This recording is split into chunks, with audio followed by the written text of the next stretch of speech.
Friends, welcome back to my YouTube channel. ಎಲ್ಲರೂ ಹೇಗಿದ್ದೀರಾ? ಎಲ್ಲ ಚೆನ್ನಾಗಿದ್ದೀರಾ? ನಾವಂತೂ ಸೂಪರಾಗಿದ್ದೀವಿ. ಇವತ್ತಿನ ವಿಷಯ ಏನು ಅಂದರೆ ಸಬ್ಸ್ಕ್ರೈಬರ್ ಬಗ್ಗೆ ಮಾತಾಡ್ತಾ ಇದ್ದೀನಿ. ನೀವೇನಾದರೂ ಹೊಸ್ದಾಗಿ ಯೂಟ್ಯೂಬ್ ಚಾನಲ್ ಓಪನ್ ಮಾಡಿದ್ದೀರಾ, ಸಬ್ಸ್ಕ್ರೈಬರ್ ಬರ್ತಾ ಇಲ್ವಾ? ನಾನು ಕೊಡೋ ಟಿಪ್ಸ್ನ ಯೂಸ್ ಮಾಡಿದ್ರೆ, ಫಾಲೋ ಮಾಡಿದ್ರೆ ಖಂಡಿತ ಸಬ್ಸ್ಕ್ರೈಬರ್ ಖಂಡಿತ ಬರ್ತಾರೆ. ಅದು ಯಾವ್ಯಾವ ಟಿಪ್ಸು ಅಂತ ನಾನು ಈ ವಿಡಿಯೋದಲ್ಲಿ ಹೇಳ್ತೀನಿ. ಹೊಸದಾಗಿ ನಮ್ಮ ಚಾನಲ್ ಯಾರಾದರೂ ನೋಡ್ತಾ ಇದ್ರೆ ದಯವಿಟ್ಟು ಸಬ್ಸ್ಕ್ರೈಬ್ ಮಾಡ್ಕೊಳ್ಳಿ, ಬೆಲ್ಲೈಕನ್ ಪ್ರೆಸ್ ಮಾಡಿ, ಪ್ಲೀಸ್ ಸಪೋರ್ಟ್ ಮಾಡಿ. ದಯವಿಟ್ಟು ಪೂರ್ತಿಯಾಗಿ ವಿಡಿಯೋ ನೋಡಿ, ಆವಾಗ ನಿಮಗೆ ಹೇಗೆ ಸಬ್ಸ್ಕ್ರೈಬರ್ ಮಾಡ್ಕೊಳ್ಳೋದು, ಅತಿ ಬೇಗ ಹೇಗೆ ಮಾಡ್ಕೊಳ್ಳೋದು ಅಂತ ಈ ವಿಡಿಯೋ ನಿಜವಾಗ್ಲೂ ಯೂಸ್ಫುಲ್ ಆಗುತ್ತೆ ನಿಮಗೆ 100%. ದಯವಿಟ್ಟು ಪೂರ್ತಿಯಾಗಿ ವಿಡಿಯೋ ನೋಡಿ. ನೀವು ಒಂದು ಒಳ್ಳೆ ಕಂಟೆಂಟ್ನ ಸೆಲೆಕ್ಟ್ ಮಾಡ್ಕೊಳ್ಳಿ. ಯಾವ ಕಂಟೆಂಟ್ ಬಗ್ಗೆ ನೀವು ಮಾತಾಡಬೇಕು, ಯಾವ ಕಂಟೆಂಟ್ ಬಗ್ಗೆ ನೀವು ವೀಡಿಯೋಸ್ ಮಾಡಬೇಕು, ಅದನ್ನು ಫಸ್ಟು ನೀವು ಸೆಲೆಕ್ಟ್ ಮಾಡಿಕೊಂಡು ವೀಡಿಯೋ ಸ್ಟಾರ್ಟ್ ಮಾಡಿ, ಅಂದರೆ ಯೂಟ್ಯೂಬ್ ಚಾನಲ್ ಶುರು ಮಾಡಿ. ಕಂಟೆಂಟೇ ಏನು ಇಲ್ಲದೇ ನೀವು ವೀಡಿಯೋ ಶುರು ಮಾಡಿದ್ರೆ ಖಂಡಿತ ನಿಮಗೆ ಸಬ್ಸ್ಕ್ರೈಬರ್ ಬರೋದಿಲ್ಲ. ಯಾಕೆ ಅಂದರೆ ಇವಾಗ ಒಂದು ಒಳ್ಳೆ ಕಂಟೆಂಟು ಆ ಜನಕ್ಕೆ ಯೂಸ್ ಆಗ್ತಾ ಇದೆ, ನಮಗೆ ಇವರ ವೀಡಿಯೋಯಿಂದ ನಮಗೆ ಏನಾರ ಒಂದು ಯೂಸ್ಫುಲ್ ಅಂತ ಏನಾದರೂ ಇದ್ದರೆ ನಾವು ಸಬ್ಸ್ಕ್ರೈಬರ್ ನಾವು ಆಗ್ತೀವಿ. ಏಕೆಂದರೆ ನಿಮ್ಮ ವೀಡಿಯೋ ನಮಗೆ ಚೆನ್ನಾಗಿದ್ರೆ ಖಂಡಿತ ನಾವು ಆಗ್ತೀವಿ. ಅದೇ ಥರ ಒಂದು ಅಡುಗೆದು ಮಾಡ್ತೀರಾ, ಇಲ್ಲಾಂದರೆ ಡೈಲಿ ವ್ಲಾಗ್ಸ್ ಮಾಡ್ತೀರಾ, ಇಲ್ಲಾಂದರೆ ಬೇರೆ ಏನಾದರೂ ಟಿಪ್ಸ್ ಹೇಳ್ತೀರಾ, ಜನಕ್ಕೆ ಏನಾದರೂ ಒಂದು ಟಿಪ್ಸ್ ಹೇಳ್ತೀರಾ, ಯಾವ್ದ್ರ ಬಗ್ಗೆ ಏನಾದರೂ ಒಂದು ಜನಕ್ಕೆ ಏನಾರು ಒಳ್ಳೆ ಮಾಹಿತಿ ಕೊಡ್ತೀರಾ, ಯಾವ್ದ್ರ ಬಗ್ಗೆನಾರ ಆಗಲಿ, ನೀವು ಯಾವ್ದ್ರ ಬಗ್ಗೆ ಇಲ್ಲ ಟೈಲರಿಂಗ್ ಮಾಡ್ತೀರಾ, ಇಲ್ಲಾಂದರೆ ಏನಾದರೂ ಒಂದು ತುಂಬ ಏನಾರ ಜನಕ್ಕೆ ಕಲಿಸೋದು ಏನಾರು ಇರ್ತದಲ್ಲ, ಗೊತ್ತಿಲ್ಲದೆ ಇರೋದೇನಾದರೂ ಜನಕ್ಕೆ ನಮ್ಮ ಟ್ಯಾಲೆಂಟ್ನ ಜನಕ್ಕೆ ತೋರಿಸ್ಕೊಡೋದು. ಅಂದರೆ ನಾವು ನಮ್ಮ ತಲೆಯಲ್ಲಿ ಏನಿದೆ ನಮ್ಮ ಟ್ಯಾಲೆಂಟು ಅದನ್ನು ಜನಕ್ಕೆ ತಿಳಿಸ್ಕೊಡ್ತೀವಿ. ಯಾವುದಾದ್ರೂ ಆಗಿರ್ಬೋದು, ಇಲ್ಲಾಂದರೆ ಓದೋದ್ರಲ್ಲ ಆಗಿರ್ಬೋದು, ಏನಾದರೂ ಒಂದು ಇರ್ತದಲ್ವ, ಒಬ್ಬೊಬ್ಬರ ಹತ್ರ ಒಂದೊಂದು ಟ್ಯಾಲೆಂಟ್ ಇರ್ತದೆ. ಅದ್ರ ಬಗ್ಗೆ ಫಸ್ಟು ಕಂಟೆಂಟ ಚೂಸ್ ಮಾಡಿಕೊಂಡು ನೀವು ಫಸ್ಟು ಯೂಟ್ಯೂಬ್ ಚಾನಲ್ ಸ್ಟಾರ್ಟ್ ಮಾಡಿ. ಅದೇ ಚಾನಲ್ ಓಪನ್ ಮಾಡಿ ನೀವು ಯಾವುದೇ ಕಂಟೆಂಟ್ ಇಟ್ಕೊಂಡು ಚಾನಲ್ ಓಪನ್ ಮಾಡಿದ್ರೆ ಜನಕ್ಕೆ ಯೂಸ್ಫುಲ್ ಆಗಬೇಕು ಆ ವಿಡಿಯೋದಿಂದ ಜನ ಏನಾದರೂ ಕಲಿಬೇಕು ಅಂಥದ್ದು ಏನಾದರೂ ನೀವು ವೀಡಿಯೋಸ್ ಹಾಕಿದ್ರೆ ಖಂಡಿತ ಸಬ್ಸ್ಕ್ರೈಬರ್ ಬಂದುಬಿಡ್ತಾರೆ, ಆಟೋಮೆಟಿಕ್ಕಾಗಿ ಸಬ್ಸ್ಕ್ರೈಬರ್ ಬಂದುಬಿಡ್ತಾರೆ. ಬಂದ್ಬಿಟ್ಟು ನೀವು ವಾರಕ್ಕೆ ಒಂದು 2 ವೀಡಿಯೋನಾರ ಅಪ್ಲೋಡ್ ಮಾಡಲೇಬೇಕು.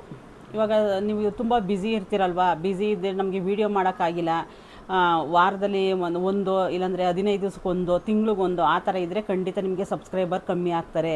ನೀವು ವಾರದಲ್ಲಿ 2 ವೀಡಿಯೋ ಅಪ್ಲೋಡ್ ಮಾಡಬೇಕು.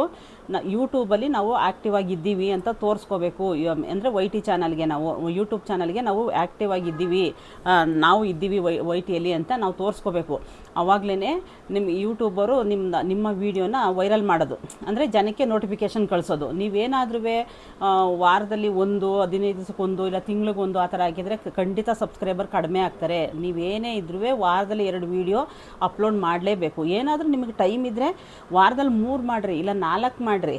ಟೈಮ್ ಇದ್ದರೆ, ಅಕಸ್ಮಾತ್ ಇದು ಯಾರಿಗೆ ಅಂದರೆ ಟೈಮೇ ಇಲ್ಲ, ನಾವು ಯೂಟ್ಯೂಬ್ ಚಾನಲ್ ಓಪನ್ ಮಾಡಿಬಿಟ್ಟಿದ್ವಿ, ನಮಗೆ ಟೈಮ್ ಇಲ್ಲ, ಏನು ಮಾಡೋದು ಅಂದರೆ ವಾರದಲ್ಲಿ 2 ವೀಡಿಯೋನಾದ್ರೂ ಕೊಡೋಕ್ಕೆ ಟ್ರೈ ಮಾಡಲೇಬೇಕು. ಆವಾಗಲೇ ನಿಮಗೆ ಸಬ್ಸ್ಕ್ರೈಬರ್ ಬರೋದು. 3ನೇ ಟಿಪ್ಸ್ ಬಂದು ತಮ್ಲೈನು. ಅಂದರೆ ನಾವು ಯಾವ ಥರ ವೀಡಿಯೋಸ್ ಮಾಡ್ತೀವಿ ಅದ್ರ ಬಗ್ಗೆ ತಮ್ಲೈನು ಕರೆಕ್ಟಾಗಿರಬೇಕು. ನಮ್ಮ ತಮ್ಲೈನ್ ಕರೆಕ್ಟಾಗಿದ್ರೇ ಜನ ಓಪನ್ ಮಾಡೋದು. ನೀವು ವೀಡಿಯೋ ಹೇಗೋ ಮಾಡಿಬಿಟ್ಟು ಏನಾದರೂ ಒಂದು ಕಂಟೆಂಟ್ ಇಟ್ಕೊಂಡು ವೀಡಿಯೋಸ್ ಮಾಡಿರ್ತೀರ ಅಂದ್ಕೊಳ್ರಿ, ಆ ವಿಡಿಯೋ ಏನು ಕಂಟೆಂಟ್ ಮಾಡಿರ್ತೀರಲ್ವ ಅದೇ ಪ್ರಕಾರ ತಮ್ಲೈನ್ ಅದಕ್ಕೆ ಮ್ಯಾಚ್ ಆಗಬೇಕು. ಜನಕ್ಕೆ ಮೋಸ ಮಾಡೋ ಥರ ಇರಬಾರ್ದು. ಏನಕ್ಕೆ ಅಂದರೆ ಇವಾಗ ನೀವು ವೀಡಿಯೋ ಮಾಡಿರೋದೇ ಒಂದು, ನೀವು ತಮ್ಲೈನಲ್ಲಿ ಬರೆದಿರೋದೇ ಒಂದು. ಏನಕ್ಕೆ ಅಂದರೆ ತುಂಬ ಜನ ಏನು ಮಾಡ್ತಾರೆ, ಜನ ಕ್ಲಿಕ್ ಮಾಡಲಿ, ಓಪನ್ ಮಾಡಲಿ, ನಮ್ಮ ವೀಡಿಯೋ ಓಪನ್ ಮಾಡಲಿ ಅಂದ್ಬಿಟ್ಟು ತಮ್ಲೈನೇ ಬೇರೆ ಥರ ಬರೆದಿರ್ತಾರೆ, ವೀಡಿಯೋನೇ ಬೇರೆ ಥರ ಇರ್ತದೆ. ಆ ಥರ ಇದ್ದರೆ ಸಬ್ಸ್ಕ್ರೈಬರ್ ಖಂಡಿತ ಬರೋದಿಲ್ಲ, ನಿಮಗೆ ಖಂಡಿತ ಬರೋದಿಲ್ಲ. ಜನಕ್ಕೆ ಮೋಸ ಮಾಡಬಾರ್ದು. ನಾವು ಏನೇ ವೀಡಿಯೋ ಮಾಡಿದ್ರೂ ಅದು ಕರೆಕ್ಟಾಗಿ ಮ್ಯಾಚ್ ಆಗಬೇಕು ತಮ್ಲೈನಲ್ಲಿ. ಅದೇ ತಮ್ಲೈನ್ ಬರೆದುಬಿಟ್ಟು ಓಪನ್ ಮಾಡ್ತು ಅಂದರೆ ಅದೇ ಮ್ಯಾಚ್ ಆಗಬೇಕು ವೀಡಿಯೋ. ಆವಾಗ ಅವ್ರಿಗೆ ತುಂಬ ಇಷ್ಟ ಆಗುತ್ತೆ, ಪರವಾಗಿಲ್ಲ ಚೆನ್ನಾಗೈತೆ ವೀಡಿಯೋ. ನಿಮ್ಮ ತಮ್ಲೈನೇ ಚೆನ್ನಾಗಿಲ್ಲ ಅಂದರೆ ವೀಡಿಯೋ ಓಪನ್ ಮಾಡೋದಿಲ್ಲ. ನೀವು ಎಷ್ಟೇ ಚೆನ್ನಾಗಿ ವೀಡಿಯೋ ಮಾಡಿರ್ರಿ, ನೀವೇನೇ ನೀವು ಯಾವ್ದ್ರ ಬಗ್ಗೆನಾರ ವೀಡಿಯೋ ಮಾಡಿರಿ, ಚೆನ್ನಾಗಿರಲಿ ಆ ವೀಡಿಯೋ. ನೀವೇನೋ ಚೆನ್ನಾಗಿರೋ ವೀಡಿಯೋ ಹಾಕಿ ತಮ್ಲೈನ್ ಚೆನ್ನಾಗಿಲ್ಲ ಅಂದರೆ ಜನ ಓಪನ್ ಮಾಡೋದಿಲ್ಲ. ತಮ್ಲೈನೇ ನಮ್ಗೆ ಇಂಪಾರ್ಟೆಂಟು. ಅದಕ್ಕೆ ನಮಗೆ ಸಬ್ಸ್ಕ್ರೈಬರ್ ಜಾಸ್ತಿ ಮಾಡ್ಕೋಬೇಕು ಅಂದರೆ ತಮ್ಲೈನ್ನ ನಾವು ಕರೆಕ್ಟಾಗಿ ನೋಡ್ಕೋಬೇಕು. ಚೆನ್ನಾಗಿದೆಯಾ, ಜನಕ್ಕೆ ಅಟ್ರಾಕ್ಟಿವ್ ಆಗಾಯ್ತಾ, ಅದು ನೋಡಿದ ತಕ್ಷಣ ಇಷ್ಟ ಆಗೋಗ್ಬೇಕು. ತಮ್ಲೈನ್ ನೋಡೋಕ್ಕೆ ಎಷ್ಟು ಚೆನ್ನಾಗಿ ಮಾಡೋರೆ, ಏನೋ ಇರ್ಬೋದೇನೋ ಈ ವಿಡಿಯೋದಲ್ಲಿ ಅಂದರೆ ಕ್ಯೂರಿಯಾಸಿಟಿ ಇರಬೇಕು. ನಾವು ಮಾಡೋ ವೀಡಿಯೋ ನಾವು ತಮ್ಲೈನ್ ಹಾಕ್ತೀವಲ್ಲ, ತಮ್ಲೈನಲ್ಲಿ ಕ್ಯೂರಿಯಾಸಿಟಿ ಇರಬೇಕು. ಆವಾಗ ಜನ ಓಪನ್ ಮಾಡ್ತಾರೆ. ಆಗ ಏನಾದರೂ ನಮ್ಮ ವೀಡಿಯೋ ಅವ್ರಿಗೆ ಇಷ್ಟ ಆಯಿತು ಅಂದರೆ ಖಂಡಿತ ಸಬ್ಸ್ಕ್ರೈಬರ್ ಬರ್ತಾರೆ ಅದರಿಂದ. ಟಿಪ್ಸ್ ಏನು ಅಂದರೆ ಈಗ ಯೂಟ್ಯೂಬ್ ಚಾನಲ್ ಯಾರಾದರೂ ಹೊಸ್ದಾಗಿ ಓಪನ್ ಮಾಡಿರ್ತೀರಲ್ವಾ, ದಯವಿಟ್ಟು ಎಲ್ಲ ಪೂರ್ತಿಯಾಗಿ ವೀಡಿಯೋ ನೋಡಿ. ಅವಾಗ ನಿಮಗೆ ಹೇಗೆ ಬೇಗ ಸಬ್ಸ್ಕ್ರೈಬರ್ ಮಾಡ್ಕೊಂಡು, ತುಂಬ ಜನ ಹೇಳ್ತಾ ಇರ್ತಾರೆ ನಮಗೆ ಸಬ್ಸ್ಕ್ರೈಬರ್ ಇಲ್ಲ, ಸಬ್ಸ್ಕ್ರೈಬರ್ ಬರ್ತಾ ಇಲ್ಲ. ಯಾವ ಕಾರಣಕ್ಕೆ ಅಂದರೆ, ಇವಾಗ ನೀವು ಒಂದು ಶಾರ್ಟ್ಸ್ ವೀಡಿಯೋ ಹಾಕಿರ್ತೀರ ಅಂದ್ಕೊಳ್ರಿ. ಅಂದರೆ ನಾವು ಲಾಂಗ್ ವೀಡಿಯೋನೂ ಹಾಕಬೇಕು, ಇದಾಗೆ ಶಾರ್ಟ್ಸ್ ವೀಡಿಯೋನೂ ಹಾಕಬೇಕು. ಶಾರ್ಟ್ಸ್ ವೀಡಿಯೋ ಪ್ರತಿದಿನ ಹಾಕಬೇಕು. ಪ್ರತಿದಿನ ನೀವು ಒಂದು ದಿನಕ್ಕೆ 3 ಶಾರ್ಟ್ಸ್ ವೀಡಿಯೋ ಹಾಕ್ಬೋದು. ಒಂದು ದಿನಕ್ಕೆ 3 ಶಾರ್ಟ್ಸ್ ವೀಡಿಯೋ ಹಾಕ್ಬೋದು. ಅಕಸ್ಮಾತ್ ನಿಮ್ಗೆ ಆಗಲಿಲ್ವಾ, ಒಂದಾದರೂ ಕೊಡೋಕ್ಕೆ ಟ್ರೈ ಮಾಡಿರಿ. ಡೈಲಿ ಸಬ್ಸ್ಕ್ರೈಬರ್ ಬರ್ತಾರೆ. ಅದಕ್ಕೆ ನಮ್ಮದು ಯಾವಾಗ ಶಾರ್ಟ್ಸ್ ವೀಡಿಯೋ ನಮ್ಗೆ ಚೆನ್ನಾಗಿ ಕರೆಕ್ಟಾಗಿ ಜನಕ್ಕೆ ಇಷ್ಟ ಆಗೋ ಥರ ಶಾರ್ಟ್ಸ್ ವೀಡಿಯೋ ಅಪ್ಲೋಡ್ ಮಾಡ್ತು ಅಂದರೆ ವೈಟಿನೇ ನಮಗೆ ರೆಕಮೆಂಡ್ ಮಾಡುತ್ತೆ. ಆಗ ಜನಕ್ಕೆ ನೋಟಿಫಿಕೇಷನ್ ಜಾಸ್ತಿ ಹೋಗುತ್ತೆ. ಆವಾಗ ನಿಮ್ಮ ರೀಲ್ಸ್ ಏನೇ ಮಾಡಿರ್ತೀರಲ್ವ, ಶಾರ್ಟ್ಸ್ ವೀಡಿಯೋ ಮಾಡಿರ್ತೀರಲ್ವ, ಜನಕ್ಕೆ ಅದು ರೀಚ್ ಆಗುತ್ತೆ. ಆವಾಗ ಅದೇನಾದರೂ ಜನಕ್ಕೆ ಇಷ್ಟ ಆಯಿತು ಅಂದರೆ ನಿಮಗೆ ಅಲ್ಲಿಂದ ತುಂಬ ಜನ ಸಬ್ಸ್ಕ್ರೈಬರ್ ಬಂದುಬಿಡ್ತಾರೆ. ಅದಕ್ಕೆ ತಪ್ಪದೇನೆ ಜನಕ್ಕೆ ನಮ್ಮ ವೀಡಿಯೋ ರೀಚ್ ಆಗಬೇಕು ಅಂದರೆ ತಪ್ಪದೇನೆ ಒಂದು ದಿನಕ್ಕೆ 1 ಶಾರ್ಟ್ಸ್ ವೀಡಿಯೋನಾರು ಹಾಕಬೇಕು. ನಿಮ್ಗೆ ಏನಾದ್ರು ಟೈಮ್ ಇದ್ದರೆ 3 ಶಾರ್ಟ್ಸ್ ವೀಡಿಯೋ ಹಾಕಿ, ಪರವಾಗಿಲ್ಲ, ನೋ ಪ್ರಾಬ್ಲಮ್, ಏನು ತೊಂದರೆ ಇಲ್ಲ. ಇಲ್ಲಾಂದರೆ ನಮ್ಗೆ ಟೈಮ್ ಇಲ್ಲ ಅಂದರೆ 2 ಹಾಕ್ರಿ. ಇಲ್ಲಾಂದರೆ ಅದೂ ಟೈಮ್ ಇಲ್ಲ ಅಂದರೆ 1 ಹಾಕೋಕ್ಕೆ ಟ್ರೈ ಮಾಡಲೇಬೇಕು. ಆವಾಗಲೇ ನಮಗೆ ಸಬ್ಸ್ಕ್ರೈಬರ್ ಜಾಸ್ತಿ ಆಗೋದು. ಇದನ್ನೇ ಬಂದ್ಬಿಟ್ಟು ನೀವು ವೀಡಿಯೋಸ್ ಮಾಡ್ತೀರಲ್ವಾ, ವೀಡಿಯೋಸ್ ಮಾಡಿದಾಗ ಪ್ರತಿ ವೀಡಿಯೋದಲ್ಲಿ ಹೇಳಿ, ಲೈಕ್ ಮಾಡಿ, ಸಬ್ಸ್ಕ್ರೈಬ್ ಮಾಡಿ, ಶೇರ್ ಮಾಡಿ.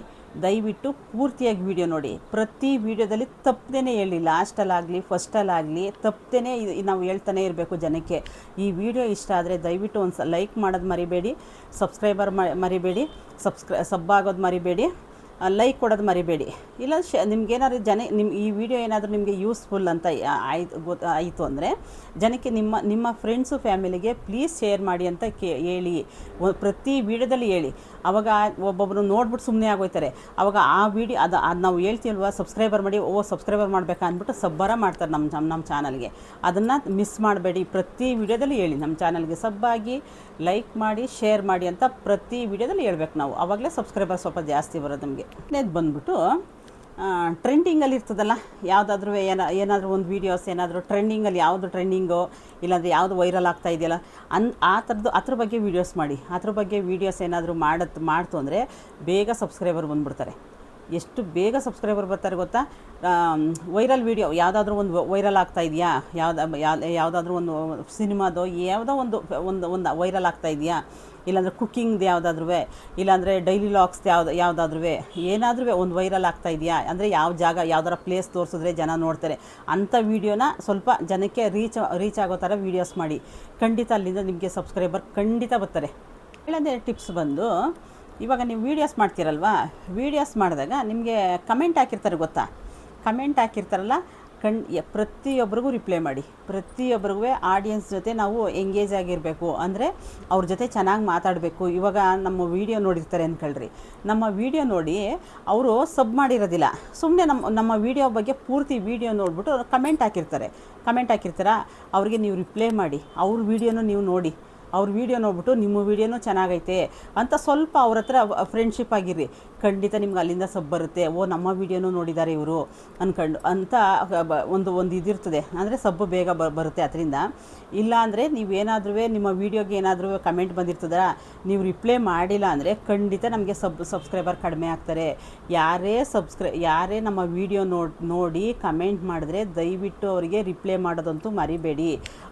ಅವ್ರ ಜೊತೆ ಎಂಗೇಜ್ ಆಗಿರ್ರಿ, ಚೆನ್ನಾಗೇ ಮಾತಾಡಿಕೊಂಡು ಅವ್ರ ವೀಡಿಯೋ ಏನಾದರೂ ಇರ್ತದ, ಅವ್ರ ವೀಡಿಯೋ ಬಗ್ಗೆ ನೀವು ನಿಮ್ಮ ವೀಡಿಯೋ ಅವ್ರು ನೋಡೋರೆ ಅಂದರೆ ನೀವು ಅವ್ರ ವೀಡಿಯೋ ನೋಡಿ ಕಮೆಂಟ್ ಮಾಡಿ. ಆ ವೀಡಿಯೋ ಬಗ್ಗೆ ನೀವು ಕಮೆಂಟ್ ಮಾಡಿ, ನಿಮ್ಮ ವೀಡಿಯೋ ಈ ಥರ ಇತ್ತು, ಚೆನ್ನಾಗಿತ್ತು ಅಂತ. ಅವ್ರ ಜೊತೆ ಚೆನ್ನಾಗಿದ್ದರೆ ಇವ್ರು ನನ್ನ ವೀಡಿಯೋ ನೋಡೋರೆ ಅಂದ್ಬಿಟ್ಟು ಖಂಡಿತ ಅಲ್ಲಿಂದ ನಿಮಗೆ ಸಬ್ಸ್ಕ್ರೈಬರ್ ಖಂಡಿತ ಬರ್ತಾರೆ. ಅದರಿಂದನೇ ನಮಗೆ ಸಬ್ಸ್ಕ್ರೈಬರ್ ಜಾಸ್ತಿ ಆಗೋದು. ನಾವೇನಾದರೂ ಅವ್ರಿಗೆ ರಿಪ್ಲೈ ಮಾಡಿಲ್ಲ ಅಂದರೆ ಸಬ್ ಮಾಡೋದಿಲ್ಲ ಅವರು, ಖಂಡಿತ ಸಬ್ ಮಾಡೋದಿಲ್ಲ. ಅಯ್ಯೋ ಇವರು ನಮಗೆ ರಿಪ್ಲೈನೇ ಮಾಡಿಲ್ಲ ಅಂತ ಸುಮ್ಮನೆ ಆಗೋಯ್ತಾರೆ. ಆದಷ್ಟು ಬೇಗ ನಾವು ಎಷ್ಟು ಬೇಗ ನಮಗೆ ಅವರು ನಮ್ಮ ವೀಡಿಯೋಗೆ ಅವ್ರ ಕಮೆಂಟ್ಗೆ, ನಮ್ಮ ವೀಡಿಯೋ ಅವ್ರು ಕಮೆಂಟ್ ಮಾಡಿರ್ತಾರಲ್ಲ, ನಾವು ರಿಪ್ಲೈ ಮಾಡಿದ್ರೆ ಬೇಗ ನಮಗೆ ಇದು ಸಿಗುತ್ತೆ. ಅಂದರೆ ನಮ್ಮ ಚಾನಲ್ಗೆ ಯೂಟ್ಯೂಬ್ ಕಡೆಯಿಂದ ರೆಕಮೆಂಡ್ ಸಿಗುತ್ತೆ. ಅಂದರೆ ನಾವು ಜನಕ್ಕೆ ರೀಚ್ ಆಗೋ ಥರ ಮಾಡ್ತಾರೆ ಯೂಟ್ಯೂಬ್ ಕಡೆಯವರು. ಅದಕ್ಕೆ ನಾವು ಪ್ರತಿಯೊಬ್ಬರಿಗೂ ರಿಪ್ಲೈ ಮಾಡಬೇಕು. ಆವಾಗಲೇ ನಮಗೆ ಸಬ್ಸ್ಕ್ರೈಬರ್ ಜಾಸ್ತಿ ಆಗೋದು. ಇಷ್ಟೆಲ್ಲ ಟಿಪ್ಸ ನೀವು ಕರೆಕ್ಟಾಗಿ ಫಾಲೋ ಮಾಡ್ತು ಅಂದರೆ ಖಂಡಿತ ಸಬ್ಸ್ಕ್ರೈಬರ್ ನಿಮಗೆ ಅತಿ ಹೆಚ್ಚು ಬೇಗ ನೀವು 1000 ಒಂದು ವರ್ಷ ಟೈಮ್ ಕೊಟ್ಟಿರ್ತಾರೆ. ಒಂದು ವರ್ಷ ಟೈಮ್ ಕೊಟ್ಟಿರ್ತಾರೆ ನಿಮಗೆ. 1000 ಸಬ್ಸ್ಕ್ರೈಬರು 4000 ವಾಚ್ ಅವರು ಮಾಡಬೇಕು ಅಂತ. ಅತಿ ಬೇಗ ಬೇಗ ಮಾಡ್ಕೋತೀರ. 1000 ಸಬ್ಸ್ಕ್ರೈಬರು 4000 ವಾಚ್ ಅವರ್ನ. ಅದಕ್ಕೆ ಈ ಟಿಪ್ನ ಫಾಲೋ ಮಾಡಿ. ದಯವಿಟ್ಟು ಪೂರ್ತಿಯಾಗಿ ವಿಡಿಯೋ ನೋಡಿ. ಈ ವಿಡಿಯೋ ಇಷ್ಟ ಆದಲ್ಲಿ ಒಂದು ಲೈಕ್ ಮಾಡೋದಂತೂ ಮರಿಬೇಡಿ. ಈ ವಿಡಿಯೋ ಇಷ್ಟ ಆದಲ್ಲಿ ಒಂದು ಸಬ್ಸ್ಕ್ರೈಬರ್ ಮಾಡೋದಂತೂ ಮರಿಬೇಡಿ. ಲೈಕು, ಶೇರು, ಕಮೆಂಟ್ ಪ್ಲೀಸ್ ದಯವಿಟ್ಟು ಎಲ್ಲರೂ ಮಾಡಿ. ಕಮೆಂಟ್ ಮಾಡೋದಂತೂ ದಯವಿಟ್ಟು ಮರಿಬೇಡಿ. ಓಕೆನಾ? ಅಷ್ಟೇ. ಮುಂದಿನ ವಿಡಿಯೋದಲ್ಲಿ ಸಿಗ್ತೀನಿ. Thank you. ಇಲ್ಲಿ ತನಕ ನನ್ನ ವಿಡಿಯೋ ನೋಡಿದ್ದಕ್ಕಾಗಿ ಧನ್ಯವಾದಗಳು. ಮುಂದಿನ ವಿಡಿಯೋದಲ್ಲಿ ಸಿಗ್ತೀನಿ. Thank you.